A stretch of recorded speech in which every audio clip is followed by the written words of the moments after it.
Hello, my name is Charlie Miller. I'm here alongside the transcriber Mary Miller interviewing Wesley Wilson. Today's date is July 18th, 2022. And the purpose of today's interview is to honor Wesley's service to the United States.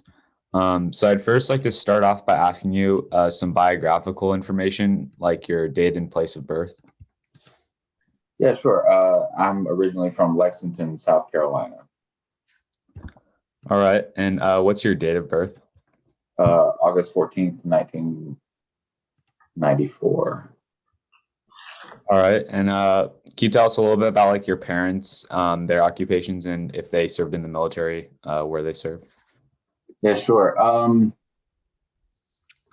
My father was a Desert Storm veteran who unfortunately committed suicide. And my mother, she was a waitress and worked for the South Carolina government in the Foster Care Review Board.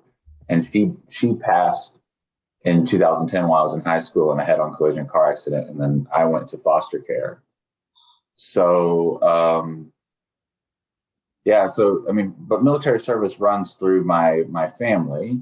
And, but that might have an impetus for me serving, but it was more of my circumstances of, I'm in foster care, and, for a lot of military connected folks, they have tons of options, but it wasn't necessarily the case for me. So, I'm so sorry, Wesley. Yeah, sorry to hear that. It must have been super hard.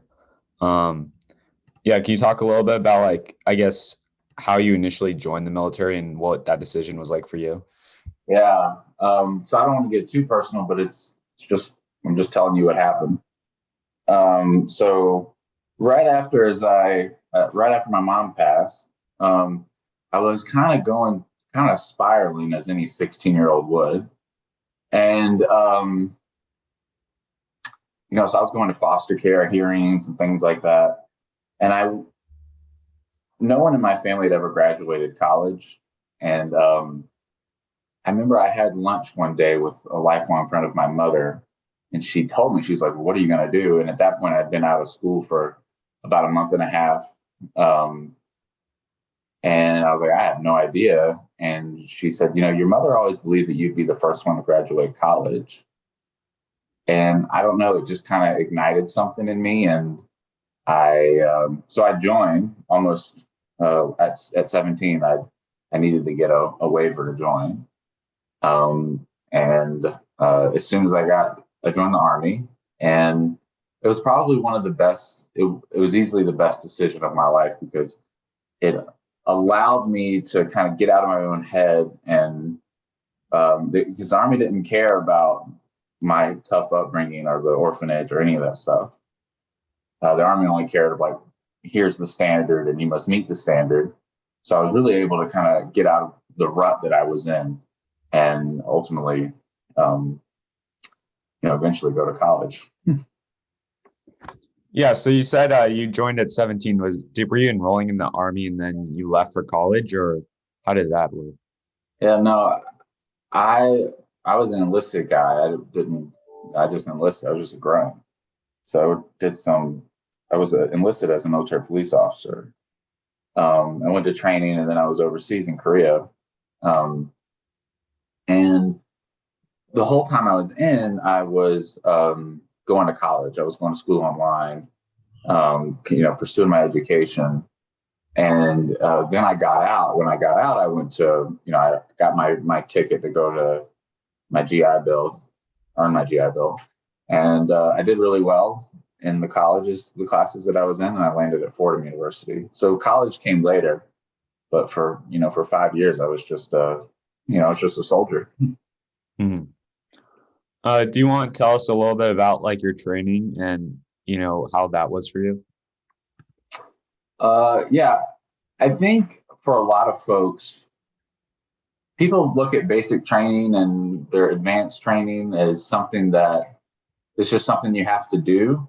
And I remember having a very real moment. It's like, this is really hard. It's not something you can just, you just got to do it, like doing your laundry or something. So there were very real moments during my initial training where I was like, there were, fears that like, I might not make it through all this.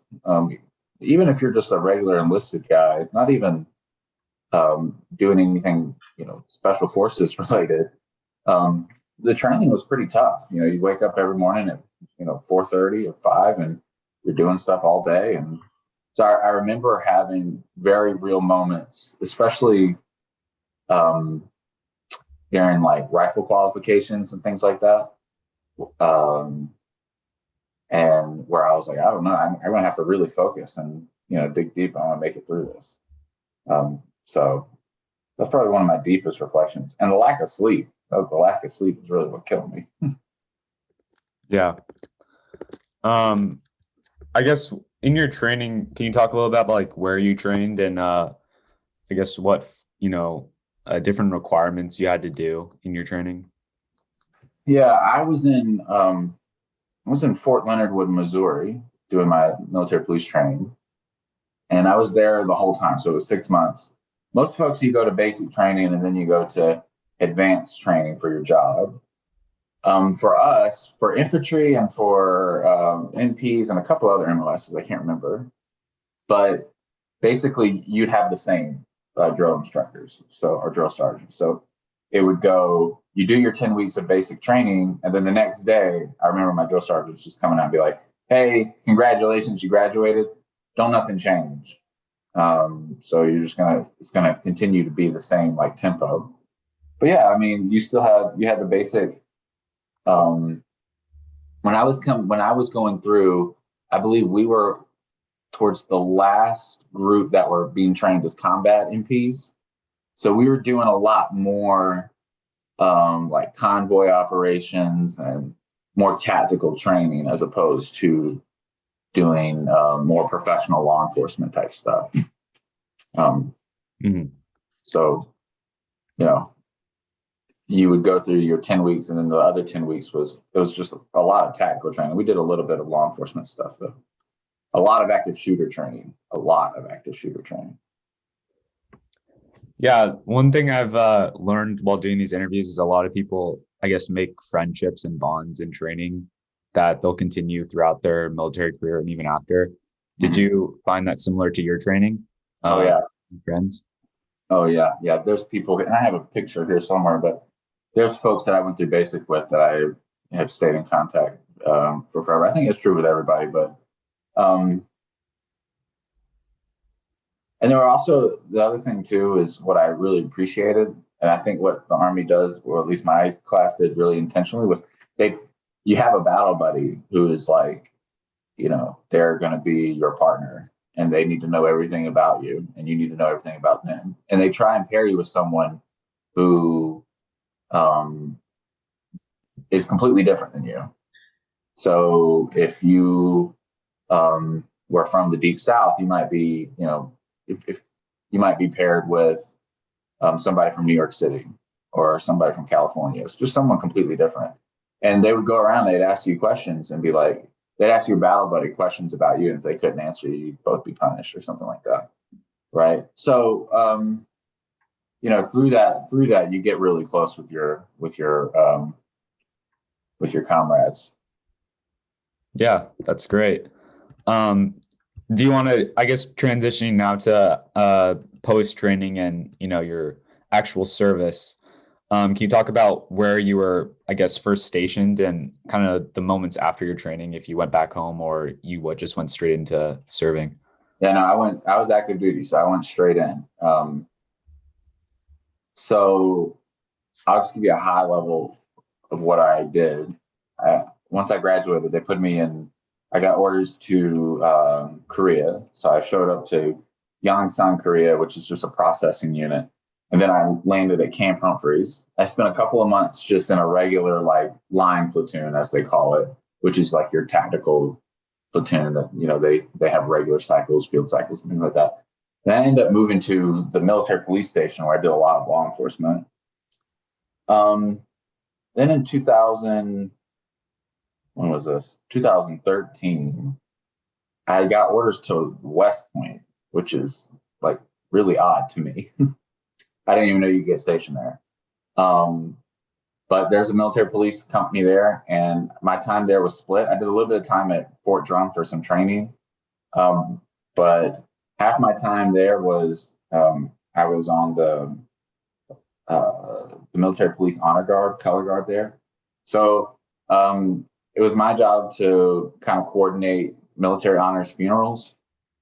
So I did about 150 of them. Some of them were really high up, like General Eisenhower. We did General Schwarzkopf. Some, big names in the military community. And but most of them were, just officers who had graduated who did, had led really amazing lives. And then the rest of my time, I was doing law enforcement. Were those people going to be buried at West Point, or would they only just have the funeral there? Or can you tell us a little bit about that? Yeah, no. If you had graduated from West Point, and there's a couple other rules too, but they were being buried there.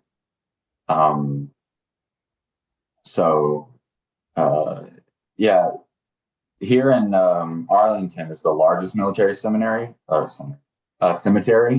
The second largest is at West Point. So there's tons of officers there. So most of them everyone was being buried there. Just kind of jumping back a little bit, I first want to hear a little bit more about your experience in Korea.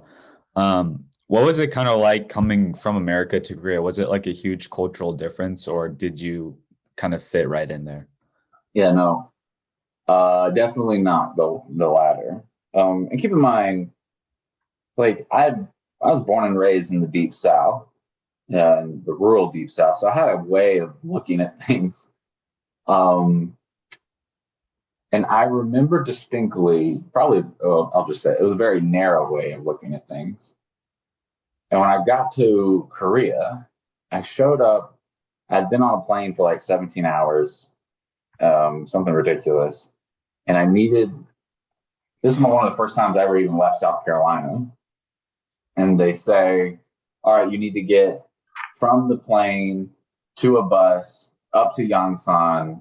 And then so they had all these deadlines of places where you needed to be.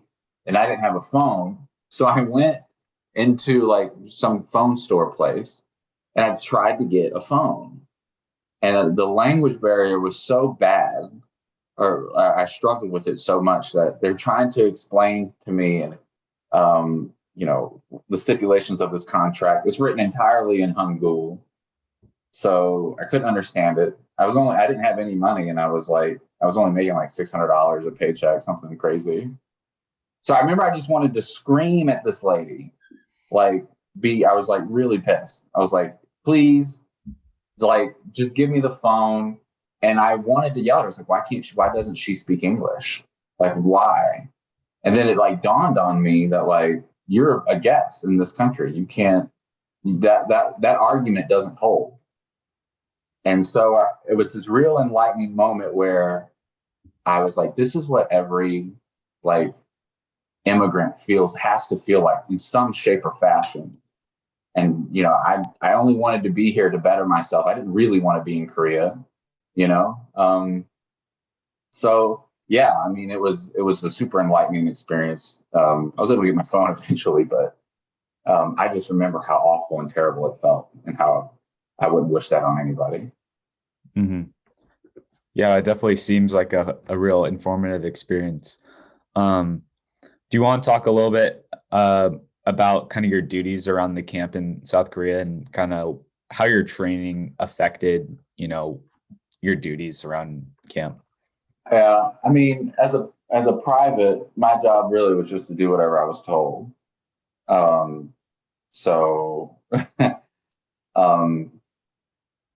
I mean, my first couple of months, I did a lot of training. As an MP, you go to the range a lot, you shoot a lot. Like I said, we do a lot of active shooter training.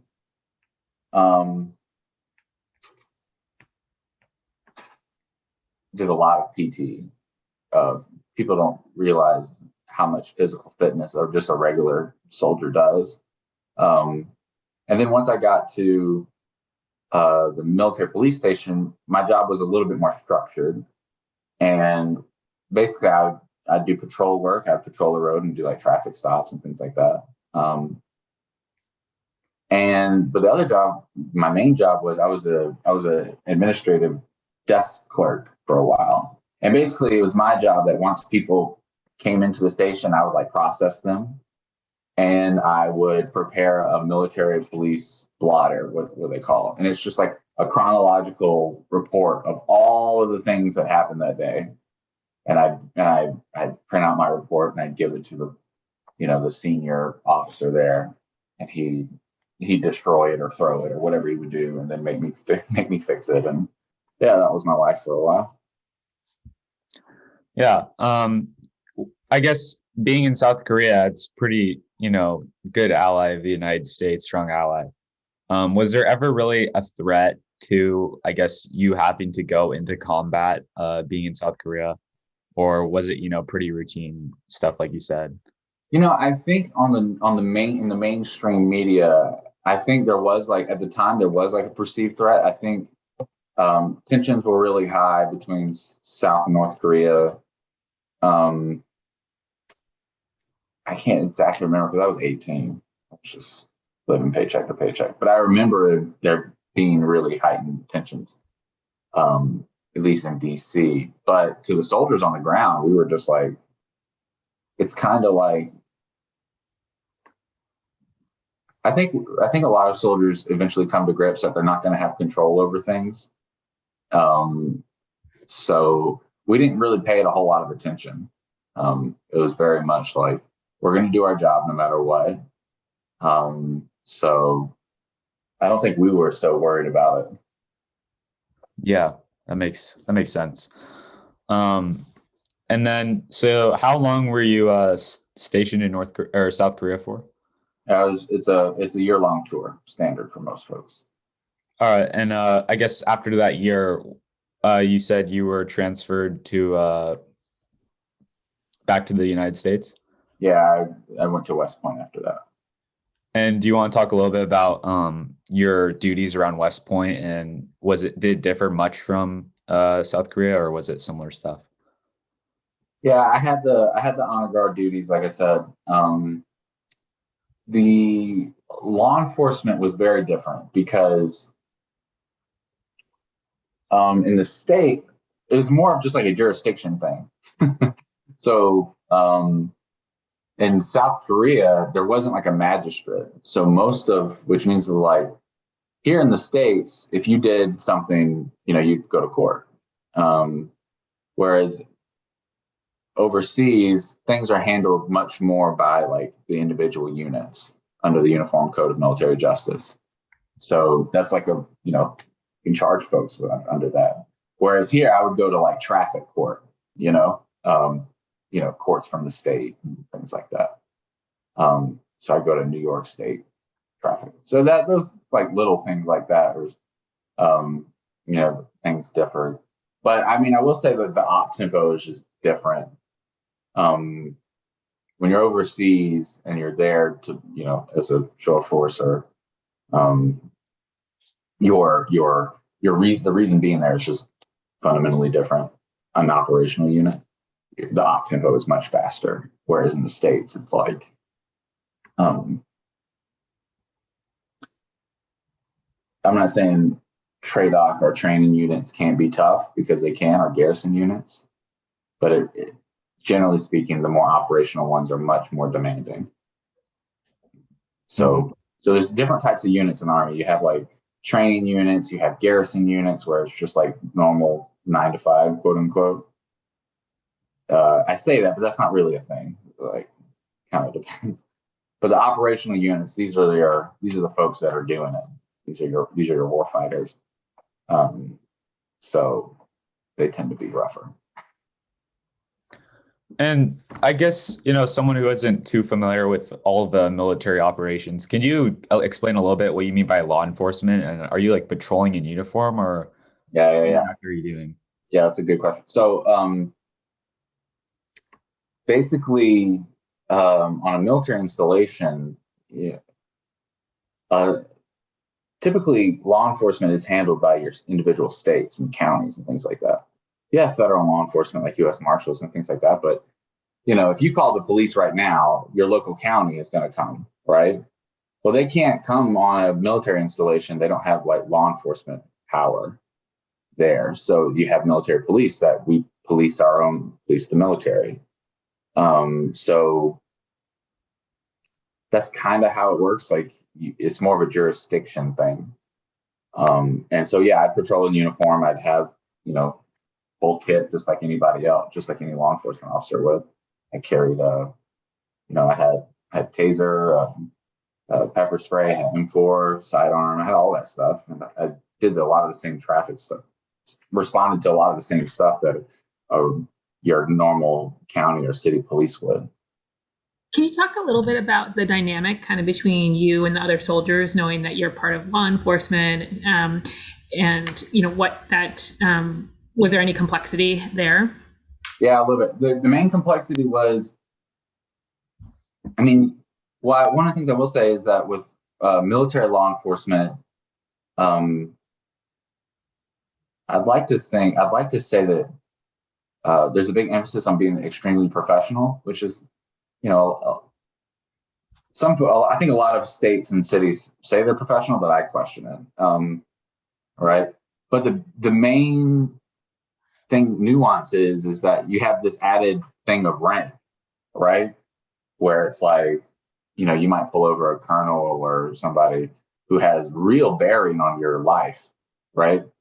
So, you have to always, it's just an extra layer where if they perceive you as being, rude or discourteous, they could call your branch and be like, hey, this soldier's messing up, right?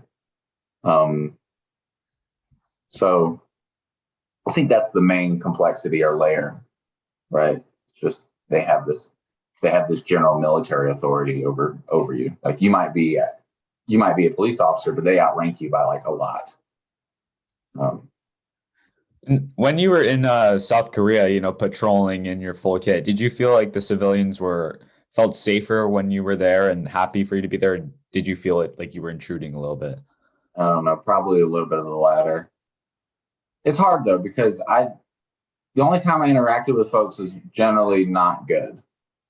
So most police interactions are like, it's like the worst day of your life. So, and because I generally, like I said, I put all the reports for everything that happened. So when you put together a report of some stupid soldier doing something to a local, be it violent or otherwise, it makes you think like, why would anybody want us here? And I also kind of perceived that like, at the time they were moving us from Yongsan, which is up north in Seoul, to Camp Humphreys. And I think they're still making that change. I don't really know. But the whole idea is that it's like, you are in prime real estate. This is our New York City, and you're taking up this whole installation, right? So I think there's some tensions there. Mm-hmm. Okay. Jumping up more to your service back in the States and kind of with the veteran, funeral stuff like that.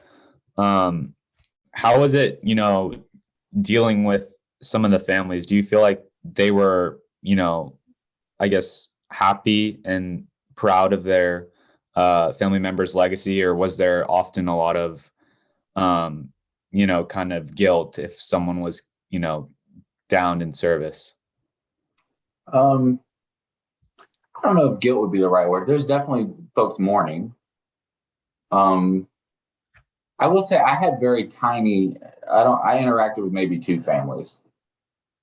Folks view the honor guard that's laying their family member to rest very stoic, as really not even human. And I almost kind of feel like it's important to keep that up. You know what I mean? So we would do our thing. We'd fold our flag, we'd have it, and it would be presented to the family. And that was really it.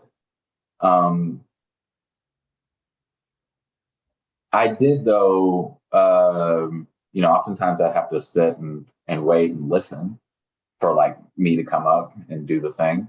And I would just sit and listen to some of the eulogies and some of these folks' stories. And yeah, it's some folks who have like World War II veterans who had survived the war and built these huge companies and had, big families. And yeah, it was, it sounds like it would be really sad, but it really wasn't. It was really like celebratory. There was maybe 2 or 3 folks who were killed in active duty, who were taken too soon, that were tough to do. But generally speaking, I felt it a tremendous honor. Yeah. After that experience, what were you doing? Did you leave the military or did you have another assignment?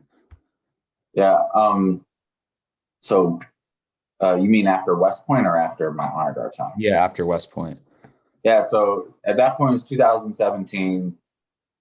I'm not trying to boast, but I was really doing quite well in the Army. I'd been promoted like 5 times. I was a sergeant at 20, so I was leading soldiers before I could drink legally anyway. And so I was getting looked at for staff sergeant, and so I was moving up the ranks really fast. And I was kind of at this crossroads where I was like, is this kind of what I want to be? And recall that the whole reason I joined was, my mother believed I'd go to college. So I kind of was like, I could stay here and have a very successful military career. But I noticed a lot of folks, they align too closely with their rank. You have a lot of power as an E5, as a soldier, as a leader. If I told you, Charlie, if you were in my squad and I said, hey, you need to be up every hour on the hour outside my door, you'd legally have to do that. I only needed to make sure you got 4 hours of sleep or 5 hours of sleep. And it didn't have to be consecutive, right? So I think a lot of folks get hung up on the power grip of it. And, good leaders understand that, you have to use that power wisely. But yeah, a lot of folks, on the outside, they wouldn't have that power anymore. So I perceive it like I didn't want to be, do I want to be Wesley Wilson or do I just want to be Sergeant Wilson for forever? And so I made the choice to leave in 2017, and I landed, applied for schools and went to Fordham University in the Bronx. Do you remember? I'm sure you do remember, but what was your what was the rank when you exited, and how did you receive any awards? Oh yeah, I mean, I was a sergeant when I got out. I had a bunch of awards. I think I had a couple of Army Achievement Medals. I had some Army commendations, a bunch of, service medals and things like that. I have to look at my records. Those are some of the main ones. Yeah, it's my perception that most folks don't care about them too much. I think at least the soldiers themselves don't care about them too much. Mm-hmm. Some do, but nobody likes those people. Was it easy to readjust to life? Just going back to university, now you're kind of a normal kid again. Was it easy to fit back into society, or? No, absolutely not. I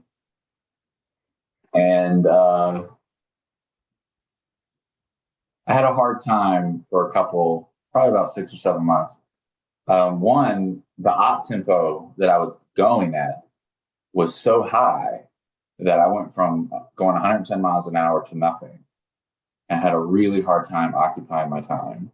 So I felt like I needed to be doing something. So I started like Ubering, but realized that folks didn't want to talk to you when you were Ubering. So I did that, and then I got a job.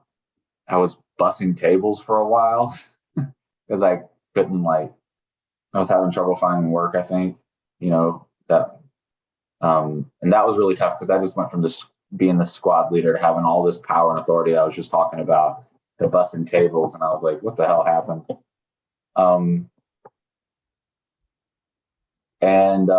But eventually And then I got a job at Bank of America selling, I was just a salesperson.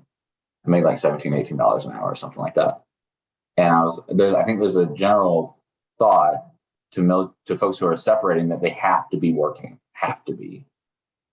So I was working full time, I was going to school full time. And all the while I was getting all these emails from Fordham, get involved, join the military, the Fordham Veterans Association and things like that. And I just felt like, I was like, I'm going to school. I joined the Army to go to school, but I'm not really even going to school. I'm just working. You know what I mean? Like I go to class, but then I leave. I'm not getting the full experience. So I had a conversation with one of my colleagues, just some lady that I met at Bank of America, and she had all these dreams of like what she wanted to do and how she wanted to be a teacher and all these things. And then she got into banking because it was really comfortable. And I asked her, well, if you had to do all over again, would you do it differently? And she was like, absolutely, I would. So the next day I quit my job, and I went just like on the dot. And I went to Fordham, and I just got super involved on campus, which is what made the transition. The only way I could have made the transition. I would have struggled too much otherwise. And were you living in the dorm at Fordham with other students, or were you in an apartment? Yeah, I was in a basement apartment in the Bronx. But I drove to campus every day. I was like, I want to be involved, and I don't want to be that involved. Yep. So when you left Fordham, I guess, can you talk a little bit about your path to working at Georgetown? Yeah, well, I should say that Fordham was life-changing. There's a lot to Fordham. So what happened then is I pretty much worked with every veteran service organization, that was in operation. I did a lot of advocacy on the Hill, wrote a lot of op-eds, did like legislative advocacy and things like that. I was really just a talking head for a bit. And I got a full-ride scholarship to the Maxwell School at Syracuse. I did my MPA there, Master's of Public Administration, which is, the Maxwell School is the #1 public affairs school in the country, super competitive. And then I worked at the Institute for Veterans and Military Families while I was there, doing like education and transition policy. And then I got an analytics job in the Pentagon. So I didn't come straight to Georgetown. I was doing a lot of analytics work, data science and statistics work for the Army Office of the Chief of Chaplains. So it was really interesting. They'd come and they would say, hey, we need to know how many Catholic priests we need. And yeah, there's a lot of analysis that goes into that. So that's kind of be my job. And then I came to Georgetown in October of 2021. And sorry, did you say you were a Fulbright at Syracuse? No. I worked. I got a full ride scholarship. Full ride. Okay, sorry, I misheard that. Yeah. Congratulations on that. Yeah, no, I think they just had a lot of money more than anything. And also just kind of thinking about the religious aspect, that data job. So interesting, you would never think that even exists. Was that across like all faiths? And is there anything you can share kind of around that and how active kind of religious life is inside the Army and the military? Oh yeah. It's very, so here's some of the challenges that they were kind of wrestling with, I think I can share this. I don't know. Should be all right. But basically it's all public information. It should be good.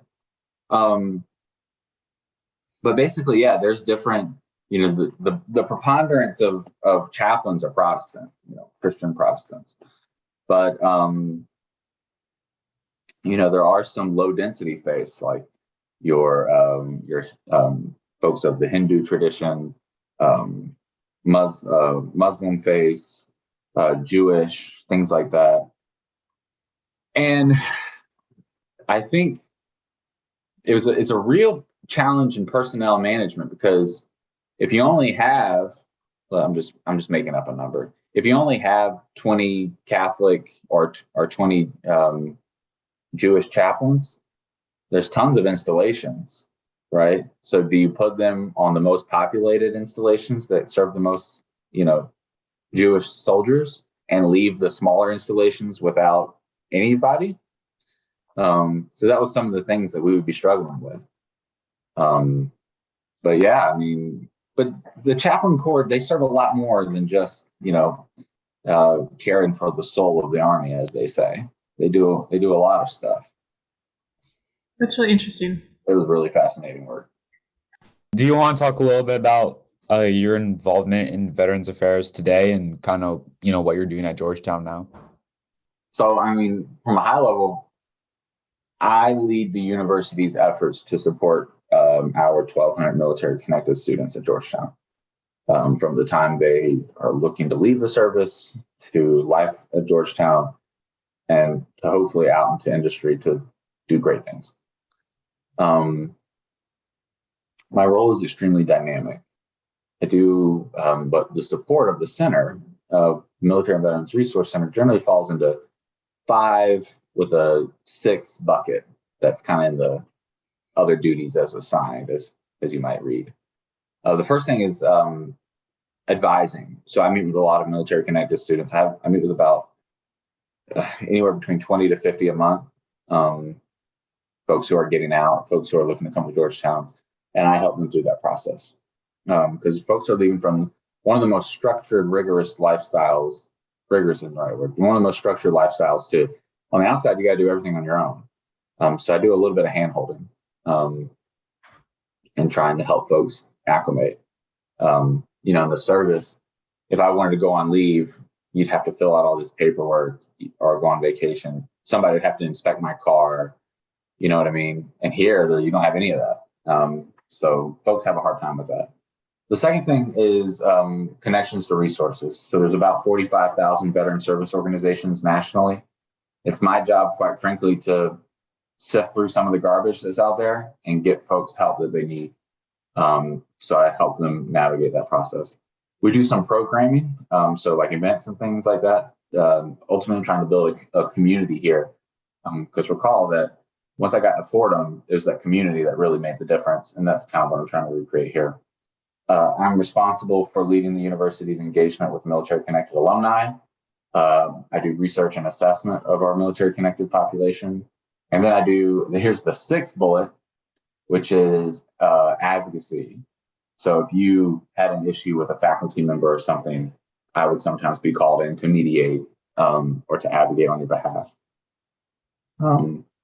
So in a nutshell, that's kind of what the center does.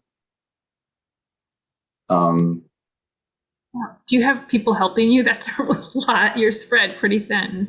Do you have any other team members? No. It's right now it's just me. I'm the only full-time staff. Wow. So I lean a lot on student workers that I hire. I'll give you an example. Last semester, I did this huge assessment of our whole military connected community. So it's on our website right now. We published it. It's a lot of work. The only way I was able to do that was I kind of had to put together structures and processes in place so that the student workers could handle like general inquiries, like every time somebody calls about their benefits, to get me out of the weeds so that I can do more direct level stuff. So right now we're just, I've never had to be more strategic with my time than in this role. Yeah, sounds like that's your biggest asset yet. Something that's super stretched. And did this role exist before you got there, or is this something that you've created? Yeah, no, this role existed. This was actually started, I think it started back in 2011. There was 2 directors prior to me. However, the previous director, my predecessor, she left in 2019, and I think the university was very much in crisis with COVID. So it was vacant for about 1.5 years.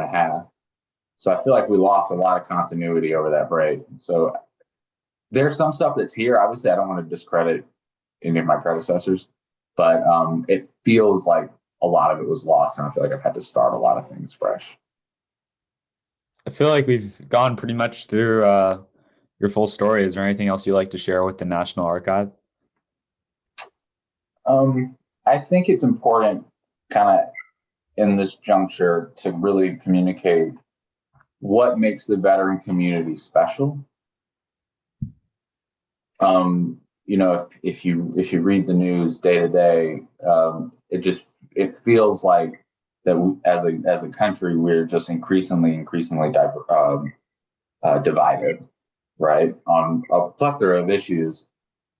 But I will say that I think what makes the veteran community special is that this cohort of veterans, the post 9/11 generation, is the most diverse cohort of veterans in our nation's history by every observable metric: ethnicity, education, socioeconomic status, all of that.